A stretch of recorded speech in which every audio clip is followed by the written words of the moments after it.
ఫ్యామిలీతో కానీ కొంత సన్నిహితమైన సంబంధాలు ఉన్నాయి. పార్టీ నాయకత్వంతో కూడా మంచి సంబంధాలు ఉన్నాయి కదా.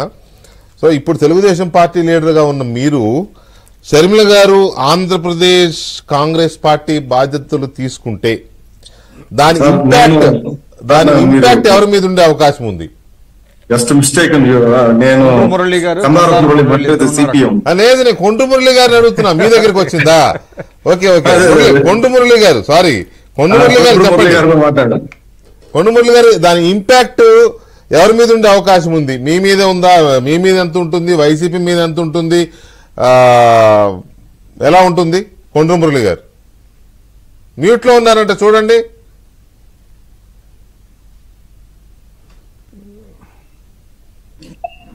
అందరికి నమస్కారం అండి. వికీ గారు నమస్కారం. నమస్తే అండి. మీరు చెప్పేది డెఫినెట్ గా నేనైతే తెలుగుదేశం పార్టీ లీడర్ గా చెప్తున్నా, ఖచ్చితంగా వైసీపీ మీద పడడం జరుగుతుందండి. అంటే వైసీపీలో ఎవరైతే అంటే కాంగ్రెస్ శ్రేణులన్నీ కూడా ఎక్కువగా 90% వైసీపీకి వెళ్ళడం జరిగింది. వైసీపీ 2 times అంటే జగన్మోహన్ రెడ్డి ఫస్ట్ టైం ఓడిపోయి రెండోసారి గెలిచినంత వరకు కూడా ఈయన మోటో గాని లేకపోతే ఈయనకున్న లక్షణాలు ఏవి తెలియలే. అందుకోసం మాక్సిమం కాంగ్రెస్ పీపుల్ అందరూ కూడా ఆయనతో ఉండడం జరిగింది.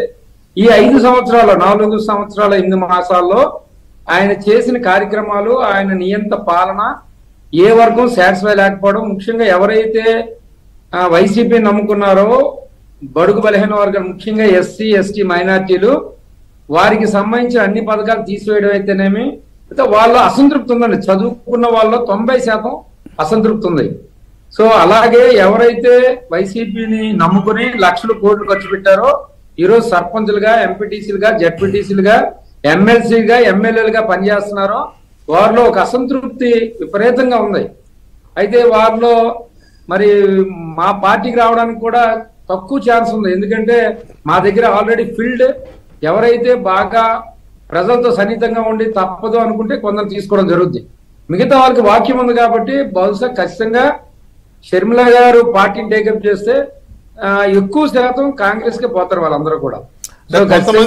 కొంతమందికి ఏమి డౌట్ ఉందంటే, డౌట్ కావచ్చు లేకపోతే అంచనాలు కావచ్చు, ఆవిడ టేకప్ చేసిన తర్వాత ఎంత పర్సంటేజ్ ఓటు పోయినా జగన్మోహన్ రెడ్డి గారిదే పోతుంది, అందులో డౌట్ లేదు. అది ప్రభుత్వ వ్యతిరేక ఓటే కదా. అది ప్రభుత్వ వ్యతిరేక ఓటు పోవడము అంటే టీడీపీ జనసేన కూటమికి నష్టం కదా అనేది కొంతమంది చర్చ. ఓకే, అంటే దానికన్నా ముఖ్యంగా ట్రెడిషనల్ ఓట్ అండి. ఇది ట్రెడిషనల్ ఓట్ ఎలా అది వాస్తవం.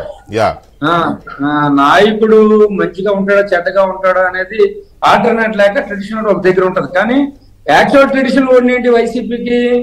అది కాంగ్రెస్ ఓటు యాక్చువల్ గా. సో ఇప్పటి వరకు వాళ్ళు కూడా నాయకులు లేరు కాబట్టి, లేకపోతే అంటే జగన్మోహన్ రెడ్డి రాజశేఖర్ కొడుకు కాబట్టి కాంగ్రెస్ మూలాలు ఉంటాయి, ఖచ్చితంగా కాంగ్రెస్ పరిపాలన ఉంటుందని అనుకుని వెళ్ళడం జరిగింది.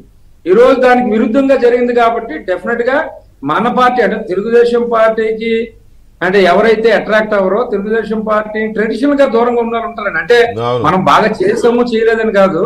సో అంటే ఇప్పుడు చంద్రబాబు నాయుడు గారు మోస్ట్ డెమోక్రటిక్, కానీ అర్థం చేసుకున్న కొంచెం ఎవరైతే అర్థం చేసుకోలేదో, ఎవరైతే ఖచ్చితంగా అంటే మేము తెలుగుదేశం రాలేము అనుకునే వాళ్ళు డెఫినెట్ గా మళ్ళీ ఆల్టర్నేట్ గా కాంగ్రెస్ కనబడుతుంది వాళ్ళకి. ఖచ్చితంగా వారికి నాకు తెలిసినంత వరకు లాస్ట్ టైం వచ్చిన దాని మీద నాకు 6% అయితే రీచ్ అవుతారని నేను అనుకుంటున్నానండి. ఒకవేళ షర్మిల గారు టేకప్ చేసి ఖచ్చితంగా తిరిగితే. అలాగే ఎవరైతే ఇప్పుడు 90 మంది సీట్లు రావని అంటున్నారో వారు కూడా ఎక్కువ మంది కాంగ్రెస్ కి పోతారు. ఎందుకంటే కొంచెం డెమోక్రటిక్ పార్టీ కాబట్టి స్వేచ్ఛ, స్వతంత్రాలు, ఇంత ఖర్చు పెట్టిన గౌరవం లేదు, కనీసం సీఎం ని ఇంటర్వ్యూ ఉండదు, ఒక ఫోటో తీసుకునే పరిస్థితి కింద క్యాడర్ కి, ఇవన్నీ కూడా అసంతృప్తి చాలా ఉంది. మరి ఆయన మనం చూస్తున్నాం, మరి ఆయనకున్న శాడిజం చూస్తున్నాం, చెట్లు నరికించేయడం గాని, లేకపోతే మనుషులు కనబడినవ్వకపోవడం, దుప్పట్లు కప్పుకోవడం, ఇవన్నీ కూడా ప్రజలు గమనిస్తున్నారు. ఇప్పటికైతే ఒక డిసిషన్కి వచ్చారండి, ఖచ్చితంగా టీడీపీని జనసేన ప్రభుత్వాన్ని ఏర్పాటు చేయడానికి అన్ని వర్గాల నుంచి కూడా సానుకూలం ఉంది.